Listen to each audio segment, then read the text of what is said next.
Assalamualaikum warahmatullahi wabarakatuh. Selamat malam dan salam sejahtera. Kita jumpa lagi di Garasi TV bagi siaran 1 April ni. Terima kasih banyak pada 400 lebih orang dan total 7.5 ribu orang yang menonton siang tadi. Dan saya dah delete video tu kerana mereka yang menonton sebelah siang tahu bahawa kita mengalami masalah sekarang, iaitu untuk mengemukakan apa saja di Facebook yang berkaitan dengan China, Uyghur ataupun menyentuh mengenai masyarakat Muslim di Xinjiang kini menjadi sensitif di Facebook. Dan kami hanya kerana satu posting mengenai Xinjiang pagi tadi, semua posting kami diperlahankan oleh Facebook. Berarti walaupun saya dah naik posting untuk sejarah mengenai Khalifah Harun Ar-Rashid untuk pertama kali, tuan-tuan, selepas 5 jam, reach dia baru 3,000 orang. Waktu Facebook memperlahankan reach kerana dia dah main pukul rata dengan menganggap Facebook Garasi kelihatan seperti anti-Cina, Facebook Garasi seperti kelihatan terlampau Islamik. Jadi untuk sehari dua ni saya harap dia tak impact kita punya numbers. Tapi setakat petang tadi saya rasa numbers okey, 400 lebih tu. Saya cuma nak tengok malam ni je. Mungkin kami tak akan mengalami gangguan dari segi streaming. Hashtag notify mungkin tidak dikekang, tetapi bagi posting memang kami sangat mengalami masalah untuk mendapat reach yang baik. Walaupun 2-3 hari ini orang membincangkan mengenai silent war di antara Mark Zuckerberg dan Facebook dengan Tim Cook dan juga Apple. Kononnya apa saja yang ada di Facebook akan tidak dapat dijangkau oleh Apple. Apa saja yang berlaku di Facebook tetapi ditonton daripada phone Apple tidak akan dijadikan data. Kecuali saudara terpaksa rujuk balik pada data Google kerana data Facebook melupuskan semua komitmen dan engagement daripada phone yang menggunakan iPhone. Jadi ada beberapa benda yang berlaku dipanggil silent competition internal di Amerika antara Facebook dan juga Apple. Silent, tak diumumkan, tuan-tuan, tapi ramai orang tahu bahawa Mark Zuckerberg, Google dan juga Facebook mematikan semua data yang diperolehi daripada iPhone. Walaupun malam ni kita mendapat tontonan daripada iPhone, tapi datanya tak akan ada dalam algoritma Facebook. Begitu juga saya beritahu juga Facebook juga mengambil langkah yang ekstrim untuk bermuka-muka dengan kerajaan China. Jadi berarti apa saja posting yang berkaitan dengan anti-China, mempertikaikan apa saja tentang China, diperlahankan mulai hari ini. Setelah Facebook gementar berikutan tekanan tindak balas yang dikenakan oleh China terhadap H&M, Adidas dan juga Nike kerana mempertikaikan pembelian kapas yang dikeluarkan dari Xinjiang, di mana 3 syarikat besar ni baru saja buka mulut kata mereka akan mempertimbangkan untuk membatalkan semua pembelian barangan kapas daripada Xinjiang kerana Xinjiang menggunakan tahanan Muslim yang dipenjarakan di kem pemulihan Uyghur untuk bekerja di ladang kapas tanpa gaji.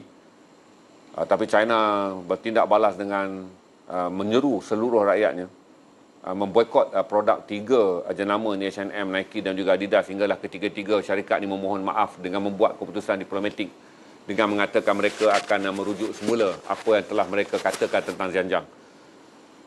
Inilah kuasa China sebagai sebuah negara, tuan-tuan. Sampai sebesar Garasi ni pun terimpak, di mana apa saja posting kami mengenai Xinjiang kami bayar ke. Kalau saya buat boost untuk bayar tadi mengenai nasib masyarakat Muslim Uyghur di Xinjiang, 5 second je dia reply rejected. Jadi menampakkan Facebook sangat friendly dengan China bagi menjaga kepentingan pelaburan dan juga perniagaan antara mereka dengan kerajaan China. Malam ni saya nak buka Q&A je. Angka agak cepat naik 200. Saya rasa dah banyak hari saya brief idea saya nak ambil Q&A. Tuan-tuan tanyalah Q&A. Mana yang saya tahu saya akan jawab. Jangan saya tanya saya tentang krisis Donbass di Ukraine, antara Rusia dan Ukraine. Saya tak baca langsung krisis tu. Jangan tanya saya krisis tu. Jangan tanya krisis mengenai UMNO. Sama ada menteri-menteri UMNO perlu meletak jawatan. Jangan tanya, saya tak akan jawab. Tapi kalau anda nak tanya benda-benda yang lain, berkongsi tentang isu-isu yang lain, saya tak ada masalah. Boleh je tanya apa yang saudara nak. Hari ini saya tak belanja editorial. Sebab petang tadi saya belanja editorial yang panjang. Video telah pun di-delete kerana saya tak boleh mencipta masalah tak perlu dengan Facebook yang sekarang kelihatan sangat melindungi China. Jadi saya dah faham lah. Kalau dalam stream ni kita akan boleh cakap. Sebab dalam stream mereka tak boleh nak pantau dan mereka tak boleh nak block stream ni. Tapi posting dalam bentuk tulisan, gambar apa semua, no way. Untuk minggu ni, sesiapa saja yang cuba memburuk-burukkan China, Facebook akan melindunginya. Facebook akan memihak kepada China dengan menghadkan reach dengan semua teks yang berbunyi dalam bahasa Malaysia atau dalam bahasa Inggeris yang menyentuh mengenai Uyghur, yang menyebut Xinjiang, yang menyebut mengenai kem tahanan, yang menyebut mengenai buruh paksa, yang menyebut mengenai anti-Cina, Facebook akan blok. Itu je yang saya share dengan saudara mengenai apa yang berlaku hari ini, yang menunjukkan saya pun terkejut tuan-tuan. Membesar lama jugalah dengan membelajar tentang China, baru hari inilah saya tahu betapa tembok besar ini sebenarnya sangat berkuasa. Kalaulah orang bercakap tentang 2 minggu sudah 200 biji armada laut China mempamerkan kekuatannya di lautan Pasifik hingga menghampiri sebahagian Taiwan dan kemudian merentas sebahagian Australia. Tapi saya tak fikir itu kekuatan sebenar. Kekuatan sebenar China adalah berjaya menakutkan semua pemain dalam bidang industri ekonomi untuk tidak cari pasar dan tidak buat hal dengan Beijing. Bayangkanlah tuan-tuan, Adidas, Nike dan H&M boleh begitu. Jarang kita tengok syarikat-syarikat barat menunjukkan rasa hormat yang luar biasa pada Parti Komunis China tu. Hingga terpaksa mengeluarkan kenyataan berasingan tapi serentak. Seolah-olah mereka menyesali kerana cuba menyokong keputusan Pertubuhan Bangsa-Bangsa Bersatu yang mendedahkan bahawa kapas dari China dikeluarkan melalui buruh paksa apabila orang Islam yang ditahan di pusat-pusat pemulihan dikerah menjadi buruh pemungut kapas tanpa gaji. Okey, kalau ada soalan saya ambil je, kita santai-santai je malam ni. Saya ada satu pengalaman. Pada tahun 1992, saya telah mendapat jemputan daripada Raja Thai untuk merentas Chiang Rai dan Chiang Mai masuk ke perkampungan pedalaman. Maksudnya masyarakat Muang, Huang, orang-orang asli yang berada di pergunungan di Chiang Mai dan di Chiang Rai. Dalam waktu itulah tuan-tuan saya dibawa ke perkampungan Karen. Karen adalah satu puak yang tinggal di sempadan dengan Thailand. Untuk pengetahuan saudara, Myanmar mempunyai 43 etnik. Yang terbesar adalah etnik Mian. Itu etnik Mian yang menjadi etnik yang paling besar. Rohingya salah satu etnik.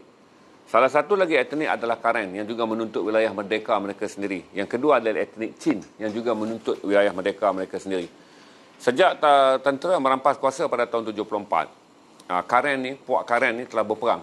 Mereka adalah masyarakat yang boleh kita anggap sebagai masyarakat gunung lah. Saya nak kata orang asli tak tepat, masyarakat gunung, kerana mereka tinggal di kawasan pegunungan. Ekonomi mereka adalah ekonomi perhutanan. Kita anggap sama saja seperti saudara melihat orang Iban, Kadazan, Duzut, Murut dan juga orang Bajau, di mana kepakaran mereka adalah tinggal di kawasan pegunungan tinggi di Sabah dan di Sarawak. Begitulah orang Karen. Apabila orang Karen ini merasa mereka ditindas dalam sistem junta tentera Myanmar yang dikuasai oleh orang Mian, mereka berperang lama, 70-an, 80-an, 90-an, peperangan ini telah meletus. Hinggalah wujud apa yang dipanggil sebagai gerila Karen. Dulu tuan-tuan, sebelum tiba istilah standardkan panggilan media, kita menyebut gerila. Tetapi saya rasa dalam tahun 1990-an, media di seluruh dunia bersetuju bahawa apa saja yang bersifat gerakan yang menentang sesebuah kerajaan, kita tak sebut lagi gerila, kita sebut pejuang. Jadi pejuang Karen ni berjuang untuk menuntut wilayah merdeka, dan teknik peperangan seperti komunis. Mereka tinggal dalam hutan. Ada bandar Karen tapi tak ada pejuang. Orang-orang Karen berjuang masuk ke dalam hutan dan menyerap, membuat serangan hendap kepada tentera Myanmar. Dia tak sama dengan selatan Thailand. Kalau selatan Thailand dibuat sebagai gerila, dia poke, dia hilang, dia poke, dia hilang, dia poke, dia hilang. Tapi pergerakan gerila Karen adalah pergerakan perjuangan yang sentiasa berada di hutan. Dia sama seperti mana kita tengok pejuang Tupac Amaru. Ataupun kalau saudara tengok di Colombia ataupun nama dia, Tupac Amaru adalah di Honduras. Dan satu lagi yang popular di Colombia, saya dah lupa dah. Dia sama. Bukan tu Pablo Escobar dah ada tuan-tuan. Okey, Tupac Shakur, satu lagi Tupac Shakur tu diambil sebenarnya nama Tupac Amaru. Tupac Amaru adalah gerakan gerila di Asia, di Amerika Latin yang popular. Alah, di Colombia ni saya lupa lah tuan-tuan. Dulu saya belajar, itulah hari-hari saya duk bagi ceramah dekat pelajar ni. Dah lama tak pernah bagi syarah dekat pelajar tentang gerakan revolusi di revolusi dunia, saya pun dah lupa. Jadi Karen ni perang lama. Tentera yang tidak mempunyai uniform sebab mereka miskin. Sebahagian berselipar. Jadi waktu saya sampai saja di sempadan tu, saya dapat tengok perkampungan orang Karen. Orang Karen ni berarti mereka warga negara Myanmar, tetapi dibenarkan oleh Thailand. Kerajaan Thailand pejam sebelah mata, mereka boleh tinggal di hutan-hutan Thailand. Ekonomi mereka adalah ekonomi barangan hutan. Jadi Thailand membenarkan kerana satu, orang-orang Mian ni adalah orang-orang yang dia mencintai alam sekitar. Jadi berarti mereka membela kebau yang besar, dia bela babi banyak. Saya waktu tidur dekat rumah dia orang, tuan-tuan, bangun pagi, rasa macam kambing dia. Babi bawah rumah, babi dekat tangga apa semua, tuan-tuan.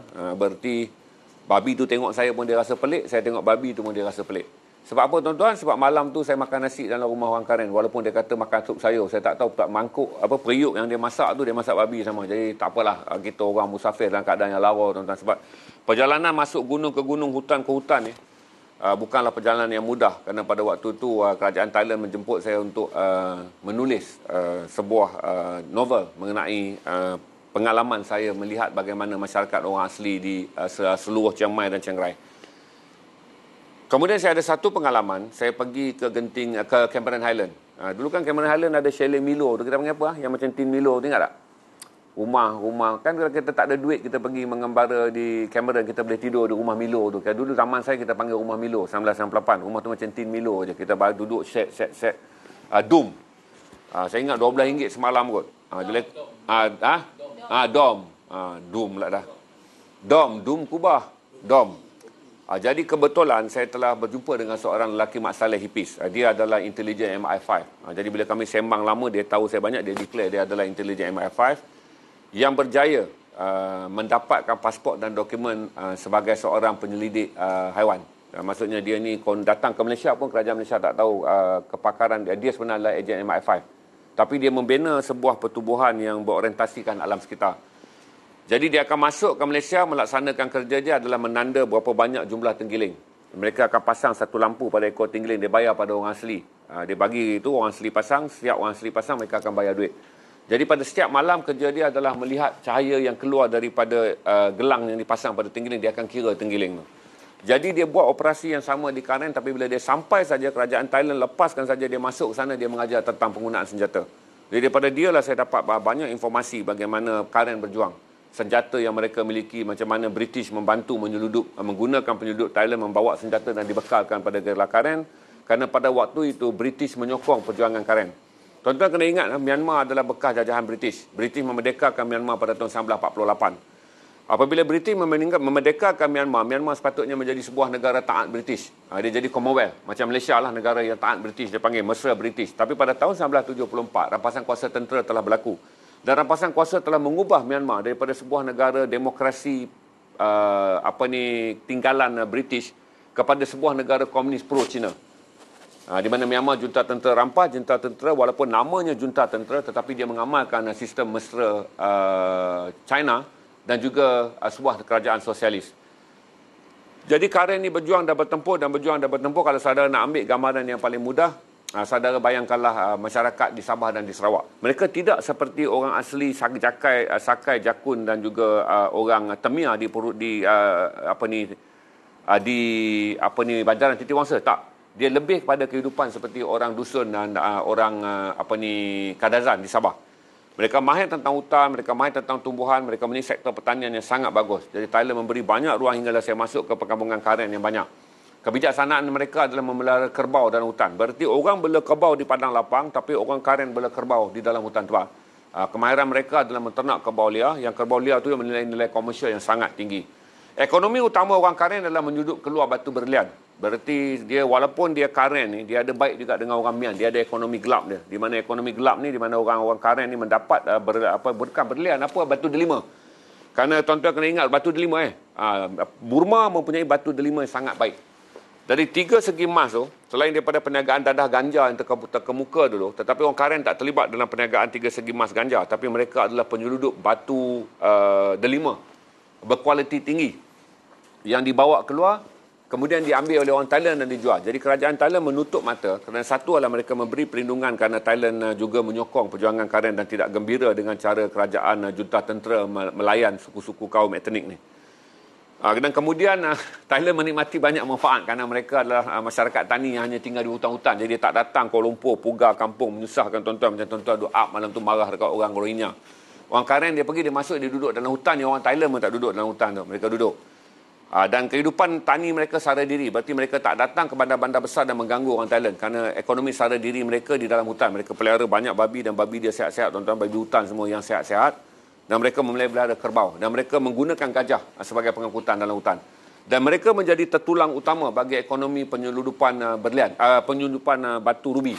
Berarti berkilo-kilo batu rubi dibawa dengan menggunakan gajah datang dan dibawa ke dalam pasaran Thailand. Jadi mereka dilindungi oleh mafia Thailand yang berniaga batu-batu ni. Kerana mereka mendapatkan pasaran batu rubi Thailand, batu rubi Myanmar yang dianggap terbaik di dunia. Siapa main batu tahulah. Tak boleh cerita lah, delima sebutan dia. Batu delima, sebut Myanmar, best. Jadi itulah yang mereka buat. Lepas tu kemudian saya cerita pada saudara apabila Aung San Suu Kyi menjalankan gerakan pro-demokrasi, banyak rundingan damai dibuat antara Gelera Karen dengan kerajaan junta tentera bagi membolehkan sebuah demokrasi dibentuk. Dan Aung San Suu Kyi kemudian berjaya mendapat sokongan orang Karen. Apabila orang Karen menyokong Aung San Suu Kyi, banyak perjanjian dan juga hampir mendapat otonomi. Tapi Aung San Suu Kyi kan tak pernah menjadi presiden mutlak. Dia hanyalah seorang kaunselor dan kerajaan presiden adalah kerajaan yang masih lagi dikuasai oleh tentera. Jadi bila Aung San Suu Kyi dijatuhkan, Karen tak maulah orang junta tentera datang. Permusuhan lama. Permusuhan yang berlaku sejak tahun 74 sampailah 2008. Kerana demokrasi bermula 2008 di Myanmar. Dan kerajaan demokrasi yang pertama dipilih melalui pilihan raya adalah 2011. Jadi pada 2008 ni, orang Karen ni meletak senjata. Tapi tak pernah serah balik senjata. Dia masih lagi berada dalam keadaan 50-50. Kerana Aung San Suu Kyi juga datang daripada kaum Mian. Jadi walaupun, oleh kerana asabiah, kesukuan dalam Myanmar sangat pelik. Kerana geososial. Mereka pelik. Mereka ada 43 suku dalam tu.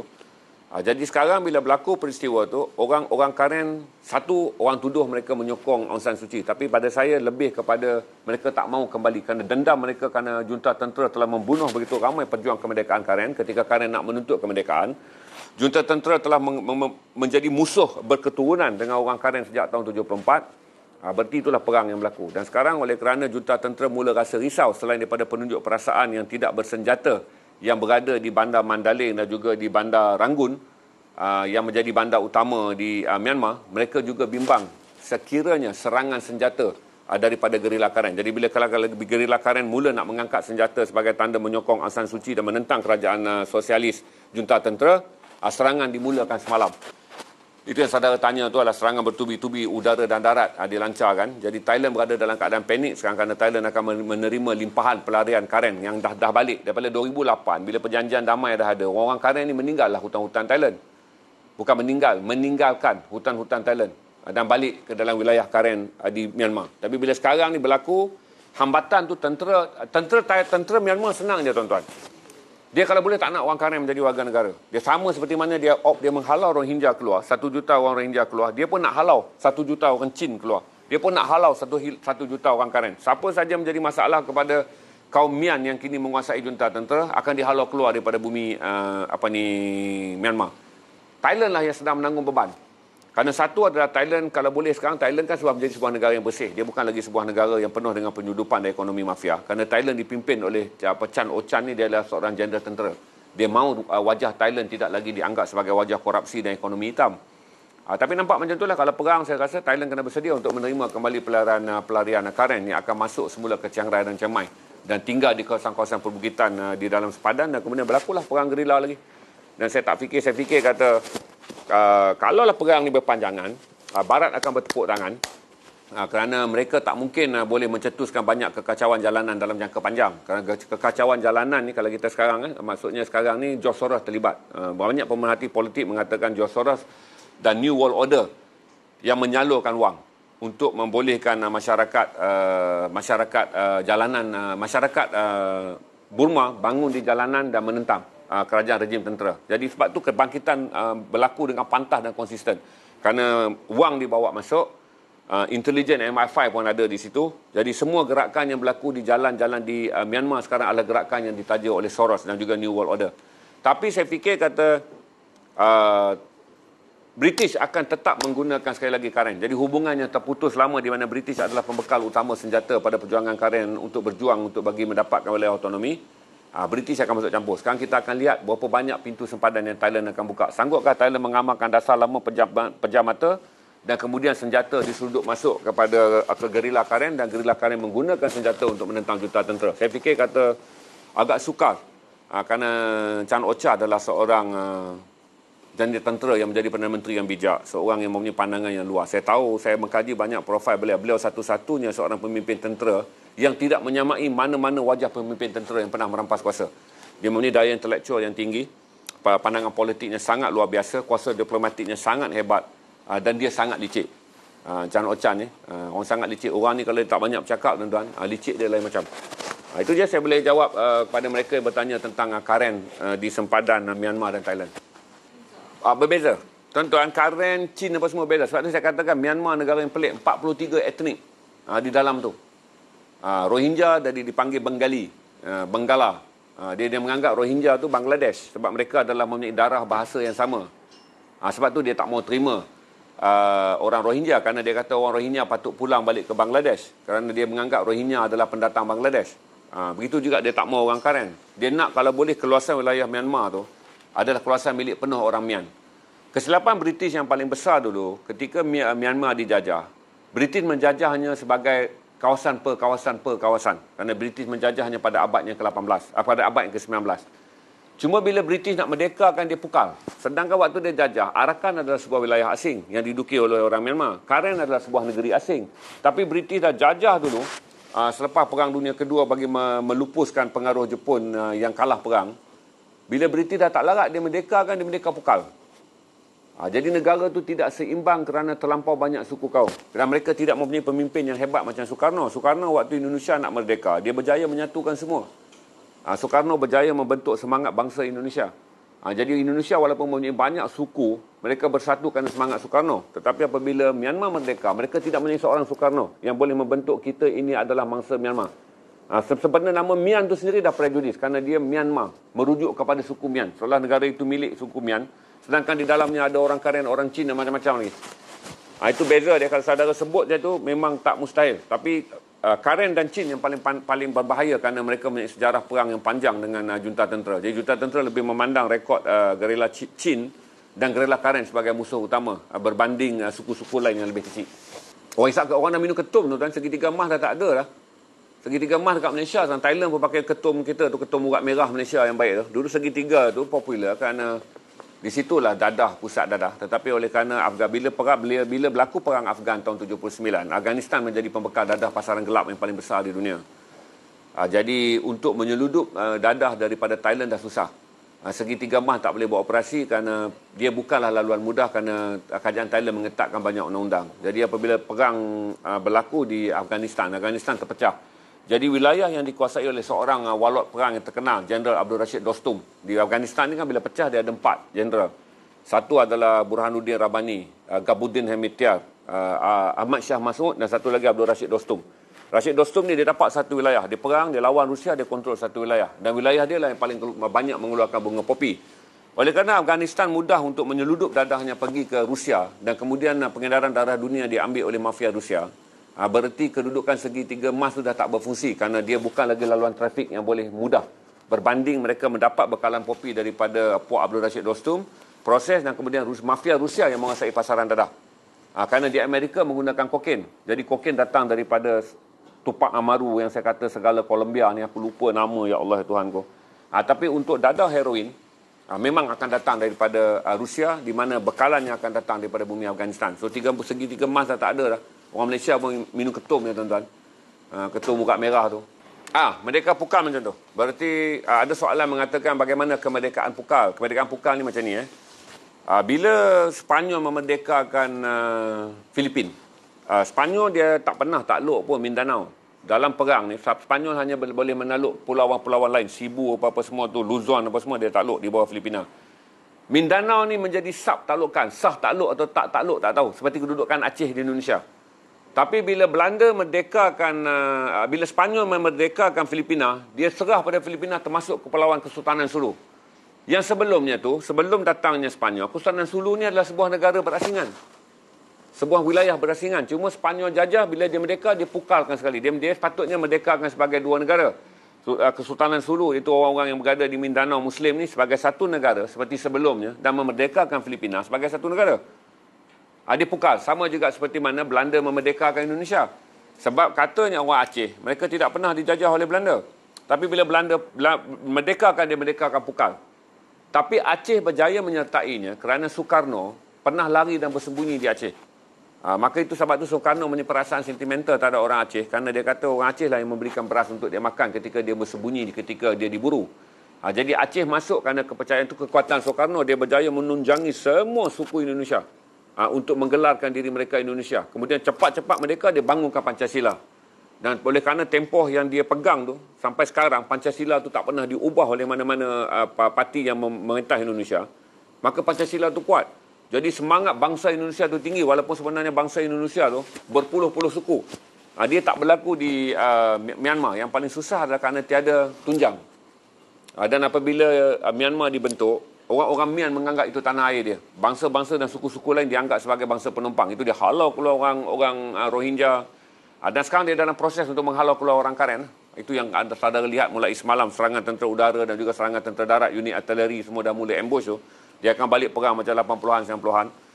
Sekarang ni lari sekejap orang Karen tu. Sementara nak tunggu British mengatur strategi, kerana ini adalah bekas tanah jajahan British. Mungkin intelijen British dan juga telah masuk dan cuba berunding dengan kerajaan Thailand. Kalaulah Karen ni perlu dibantu, sama ada modus operandi lama dapat digunakan, di mana senjata dibekalkan kepada orang Karen daripada British dengan menggunakan laluan yang ditutup mata oleh orang Thailand. Tapi oleh kerana dulu boleh buat, kerana Myanmar bukan negara ASEAN. Apabila Myanmar menyertai ASEAN sekarang, Thailand tak boleh buka macam tu je, sebab Myanmar dah menjadi sebahagian daripada keluarga ASEAN. Ini yang akan menjadi masalah kepada British untuk terus campur tangan dan membekalkan senjata. Kerana dulu dia boleh buat, kerana Thailand tak ada apa-apa semangat dengan Myanmar, kerana waktu tu Myanmar belum lagi menjadi negara ASEAN. Sekarang tak mungkin tu. Tak tahulah macam mana urusannya nanti. Kerana Britain pun pandai dalam politik. Kerana perjanjian Britain dengan Thailand ni tuan-tuan lama. Dia orang dua cerdik. Perjanjian mereka lah menyebabkan kita kehilangan Patani, Yala dan Narathiwat.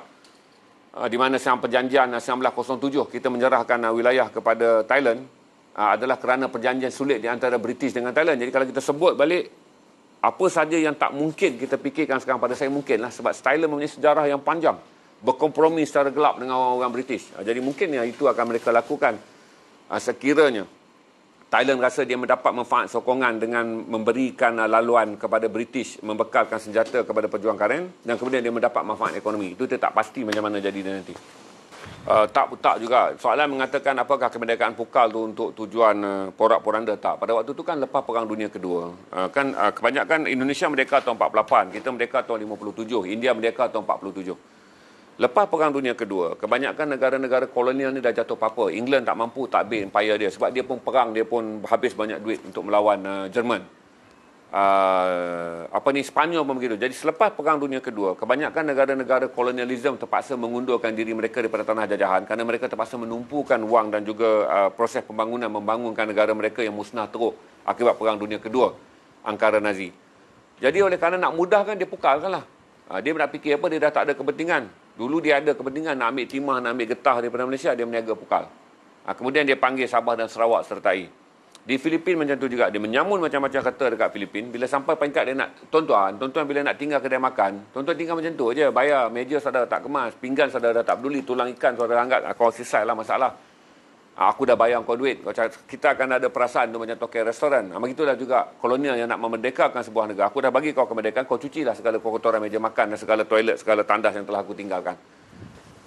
Itu dah beza dia. Dan kedudukan Myanmar agak kronik kerana dia terlampau banyak suku.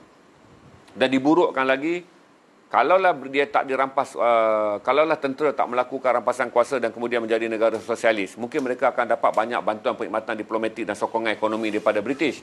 Tapi bila tukar dekat kerajaan sosialis, berarti Myanmar jadi negara beku. 30 tahun tanpa pembangunan, bermula tahun 74. Dunia hanya mula memberi respon apabila Myanmar bersetuju, junta tentera bersetuju untuk memberi peralihan kepada demokrasi dan pilihan raya tahun 2011. Jadi Myanmar ni adalah negara muda dalam erti kata diplomatik dan juga perhubungan antarabangsa. Sebelum dia adalah sebuah negara tertutup, hampir macam Korea Utara, cuma dia tak ada senjata nuklear.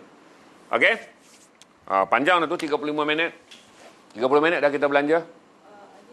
Ada lagi soalan? Apa faktor yang menyebabkan satu-satunya negara yang tidak pernah dijajah, iaitu Thailand? Susah tu tolong. Google baca sejarah lah. Thailand tak pernah dijajah. dijajah kerana kebijaksanaan, rundingan nasib dia apa semua begitulah. Susah nak bayanglah juga. Tapi kalau saudara Google bacalah sejarah. Kalau sejarah tu pada saya anggap adalah kerana satu adalah berperang dengan Thailand adalah memenatkan kerana dia adalah sebuah negara besar. Dan yang kedua adalah waktu British nak buat Malaysia sebab hasil buminya lebih kaya dan melaga-lagakan orang Melayu dalam keadaan sistem bersultan-sultan lebih mudah kerana Thailand adalah sebuah kerajaan yang besar. Waktu Jepun masuk pun sama je kerana Jepun tak mau kerana British tak berada di Thailand, jadi Jepun tak mau buang masa berperang dengan Thailand. Dia nak simpan pergerakan tentera dia daripada Thailand terus sampai dia ke sepadan Kedah dan kemudian mula bertempur dengan British di Pulau Pinang, Kuala Lumpur dan berakhir di Singapura. Jadi itu perjanjian dia adalah kerana waktu tu geopolitik dan juga geografi Thailand tidak memungkinkan dia berperang dengan siapa kerana dia adalah negara yang tak pernah dijajah. Okey tuan-tuan, saya rasa habis banyak tu je kita hari ini. Kita ada berapa ratus? 600 orang lebih 646 ke dia orang nak soalan lagi ya? Rasanya bukan. Itu antara Thailand dan juga Kemboja. Kuil suci tu. Niza pergi dah tu. Dia pergi dah duduk dalam kuil suci tu. Dia sepadan di sepadan Kemboja.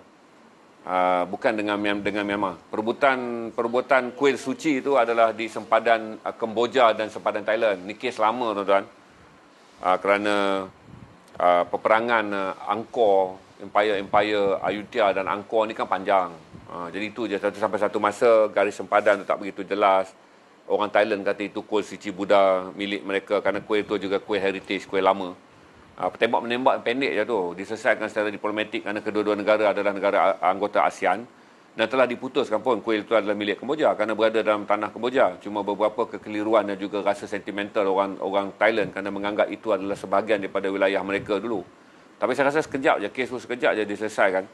Kerana satu perkara yang mudah adalah kerana kedua-dua adalah rakan ASEAN dan mereka adalah rakan niaga yang besar. Kalau saudara pergi ke selatan, ke Aran Thailand dan Siam Reap di Kemboja, saudara boleh tengok hubungan diplomatik dan perniagaan sangat baik. Kebanyakan buruh yang berada di Aran dan buruh-buruh yang bekerja di sempadan Thailand adalah pendatang yang datang daripada Kemboja balik hari tu. Seperti Malaysia dan Singapura balik hari. Saya tak fikir mereka akan bergaduh tu. Saya pergi ke Aran tu, semua pekerja yang berada dalam kedai-kedai bandar tu bukan orang Thailand, adalah orang Kemboja. Banyaklah apa yang George Soros dapat daripada kekacauan yang ditaja olehnya. Banyaklah. New World Order ni dia bertolak dengan kata-kata yang murni bagi seorang penipu Yahudi.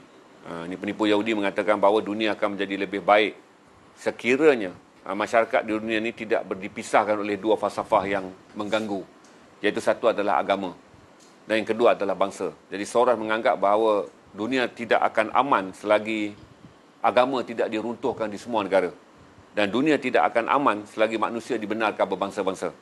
Jadi dia mula menyerang negara-negara yang tidak sealiran dengan dia, di mana negara-negara yang menggunakan kuasa Islam terutamanya, negara-negara sistem monarki yang dianggap tidak mengamalkan demokrasi yang adil. Apa sajalah dia bermula dengan revolusi Sedar di Lubnan pada tahun 2004 dan kemudian menjadi besar dengan apa dipanggil Arab Spring pada November 2010. Kemudian kepada bulan Mac 2011 seluruh bumi Arab menjadi kacau bilau.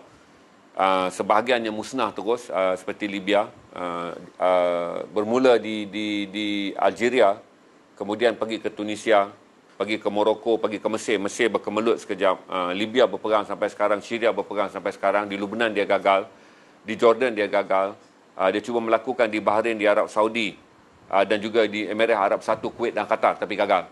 Dia gagal menjatuhkan dinasti Raja-Raja Melayu, dinasti Raja-Raja Arab yang berpegang pada Islam, dia gagal. Tapi dia berjaya di banyak tempat. Itu je. Soros memang saya anggap seorang yang sebenarnya menjalankan agenda Yahudi, tetapi oleh kerana dia nak berdirikan profil dia dengan mendapat sokongan dunia, dia mengatakan dia menjalankan agenda New World Order adalah untuk mempertingkatkan demokrasi dan juga hak asasi. Tetapi secara spesifiknya di situlah mereka bersembunyi untuk menggerakkan, kerana kalau bila mereka menggunakan alasan sistem demokrasi dan kemudian menggunakan alasan agama, maka sasarannya adalah sistem yang monarki yang paling banyak adalah di negara Islam, terutama di Asia Barat. Kemudian agama yang paling mudah dijatuhkan adalah negara beragama di bawah sistem monarki. Itu beza dia. Jadi saudara boleh faham dengan jelas bahawa Untuk tanya saya, walaupun Soros menganggap dia seorang yang free Yahudi ataupun dia seorang liberal Yahudi, tapi saya menganggap kata dia tetap seorang Yahudi. Tak kira dia akar Nazi ataupun dia Yahudi apa. Tapi saya percaya dia menjokong begitu besar agenda Israel dengan melemahkan negara-negara Islam sebagai seorang American Jews. Itu aja. Saya terpanjang nanti kalau saya layan nanti tak habis ke ni. Kita dah 40. Saya tak mau terlibat tuan-tuan. Kalau tanya saya parti mana ditajuk oleh Soros, saya tak mau terlibat. Sebab bila masuk politik tempatan ni saya tak mau involve. Nanti kita sama kita kelahi dalam ni tuan-tuan. Kita semua mempunyai, ingatlah bila kita sampai ke garasi ni tuan-tuan, kita lupakanlah bendera politik kita lupakan bendera-bendera yang buat kita bergaduh. Tuan-tuan dah boleh bergaduh di banyak platform yang lain pasal berbeza pendapat. Saya nak di garasi ni kita lupakan benda-benda perbezaan kita belajar yang knowledge. Jadi saya share dengan saudara benda-benda yang knowledge, yang dalam tak ada orang kot sertai parti Likud Yahudi. Jadi kalau saya sebut saya kutuk Yahudi, tak ada orang marah dalam ni kan, tak ada anggota parti Likud dalam ni. Saya kutuk lagi Yahudi, tak ada orang marah, tak ada orang yang menjadi seusaha politik ataupun penyokong ataupun pelekat poster Benjamin Netanyahu. Tapi bila saya mula menyentuh politik tempatan, nanti ramai orang akan sensitif. Jadi kita akan berbalah dan balik garasi gagal memainkan peranan untuk menjadi tempat kita duduk dan berhenti sebentar daripada berbalah dengan pandangan-pandangan politik kita yang berbeza. Saudara stream dia, pergi ke Papa Gomo kalau saudara nak dapat pandangan, pergi banyak lagi streamer-streamer politik yang lain. Saya tak mau involve dengan politik tempatan kerana saya tak mau melukakan sebahagian orang lain kerana nak menggembirakan sebahagian orang lain. Jadi garasi politik tempatan kita elakkan. Kalau kita nak bincang pun kita bincang yang ada manfaat kepada kita. Tetapi kalau mencetuskan fitnah ataupun tuduh-menuduh dan tuding-menuding sama kita, nanti kita kelahi dalam ni. Leceh. Okey? Saya rasa dia seorang pintar, George Soros. Dia seorang pintar. Dia luar biasa lah. Genius Yahudi moden. Kalau lepas ni orang akan ingat genius-genius Yahudi yang dulu Galileo. Orang akan ingat siapa lagi ya. Genius-genius Yahudi yang menyumbang banyak pada sains dan teknologi. Tapi Yahudi tak akan melupakan. Genius yang paling penting bagi abad yang ke-20 adalah George Soros. Genius Yahudi yang paling penting. Kerana dia berjaya menjalankan agenda meyakinkan dunia bahawa dia seorang bapa demokrasi dan hak asasi. Tapi secara diam, dia adalah seorang bapa Yahudi yang memusnahkan negara-negara yang dianggap berbahaya pada Yahudi.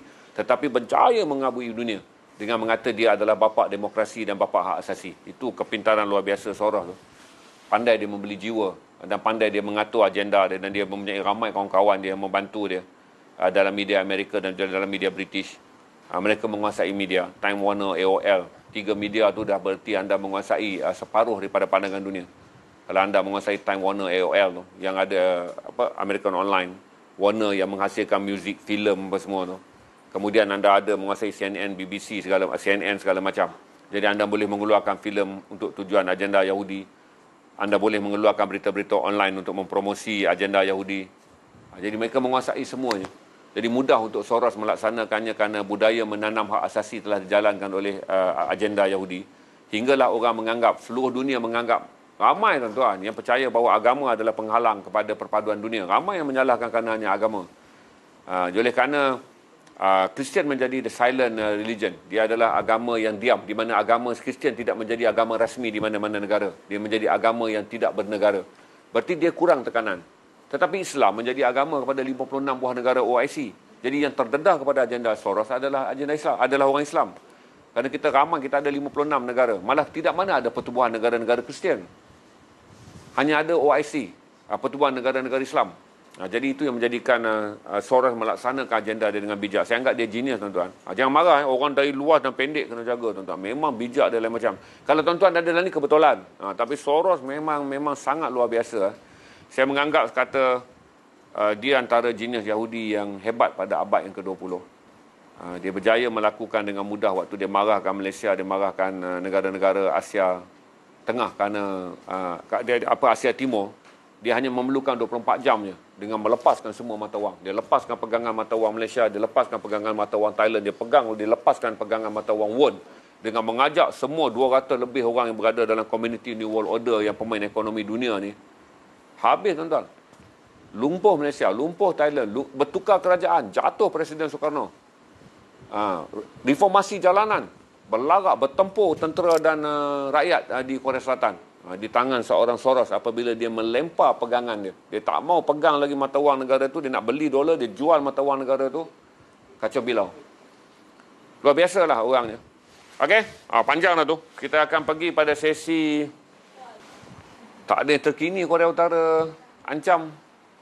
Prof Azmi dah cakap malam tu. 2 ujian peluru berpandu tu tidak bersangkut. Dia kebetulan. Dia sebenarnya kan putus hubungan diplomatik dengan Korea ni tak jadi terhidung pun pada Korea, tak jadi terhidung pun pada Malaysia. Dia cuma marah aje. Dan bila putus hubungan diplomatik pun sebenarnya hubungan tu dah macam putus. Kita tak ada kedutaan dah. Kita dah lepas 2017 Kim Jong Nam punya kes abang dibunuh di KLIA. Kedutaan kita dah tutup. Dia panggil deaktif. Ada hubungan diplomatik tapi kita tak letak kaki tangan kerana dia pernah mencolek dan juga pernah mengurung kaki tangan kita dalam ugutan dia untuk mendapatkan balik mayat abang dia dan juga 4 pembunuh warga negara Korea Utara yang dihantar kat sini. Dia tak ada apa pun. Tembakan peluru pandu adalah amaran dia kerana Amerika mengadakan latihan ketenteraan dengan Korea Selatan. Jadi dia tembak 1 peluru pandu jarak sederhana dan 1 peluru pandu jarak jauh yang jatuh di dalam lautan Pasifik. Itu saja. Tak ada apa-apa pun. Saya tak fikir. Tuan-tuan, jangan ilusi lebih tuan-tuan dengan hidup dan membayangkan peluru pandu daripada Korea Utara akan jatuh di Kuala Lumpur. Tak masuk akal langsung untuk fikir benda tu. Kerana Korea Utara memerlukan segala kepentingan sistem pertahanannya untuk ditumpukan kepada 2 musuh utama. Pertama adalah Korea Selatan dan yang kedua adalah kedudukan tentera Amerika di Jepun. Kerana Amerika mempunyai base camp di Jepun. Jadi dia tak ada masa nak fikir tentang kita. Kita duk kelang kabut fikir pasal dia. Saya ingat Kim Jong Un nak sebut Malaysia pun dia tak tahu nak sebut Malaysia ke apa. Saya pun tak tahu dia reti ke tidak. Dia tahu janganlah pening kepala memikirkan demam-demam yang tak perlu didemamkan. Daripada mereka yang ada, kalau ada kawan-kawan saudara beritahu akan kena tenaga nuklear daripada Korea Utara, so dia minum, bagi dia, belanja dia Panadol, tuan-tuan. Beli Panadol, hantar DHL, hantar ke rumah dia. Kalau tak ada, bagi alamat admin akan hantar Panadol tu. Saya akan beritahu, tolong makan Panadol kerana demam anda bersuhu tinggi, hingga anda boleh membayangkan Malaysia akan diserang oleh Korea Utara. Tu label dah kena bagi Panadol lah tu. Okey? Kita habis dah panjang tuan-tuan, saya dah letih dah fikir. Nanti esok pula bukan sekali saya stream hari-hari. Besok petang boleh tanya soalan lagi Q&A. Saya malam ni saya tak ada isu, saya buka Q&A je. So terima kasih pada semua yang bertanya, concern saudara. Berarti saudara sangat ambil maklum tentang apa yang berlaku di Myanmar. Saudara ambil maklum tentang sejarah bagaimana kolonial meninggalkan negara-negara jajahan dia. Saudara bertanya soalan apa lagi tadi? Saudara ambil maklum juga tentang Korea Utara. Cuma saya jawab kata, kalaulah ada kawan-kawan saudara bercakap akan kena tenaga nuklear tu, belanjalah dia Panadol. Tak mahal pun tuan-tuan. 12 papan berapa? 10 biji berapa sepapan sekarang? RM8. RM8 belanja lah, RM8, JNT RM8, RM16. Lepas tu tulis sikit doa, semoga kamu sembuh daripada fikiran-fikiran aneh kamu mengenai Korea Utara akan melancarkan peluru pandu ke Malaysia. Tak masuk di akal. Ditanya Selamat Asrin pun dia kata tak. Kalau Selamat Asrin ada pun dia boleh jawab, tak mungkin dia kata. Tak mungkin itu berlaku.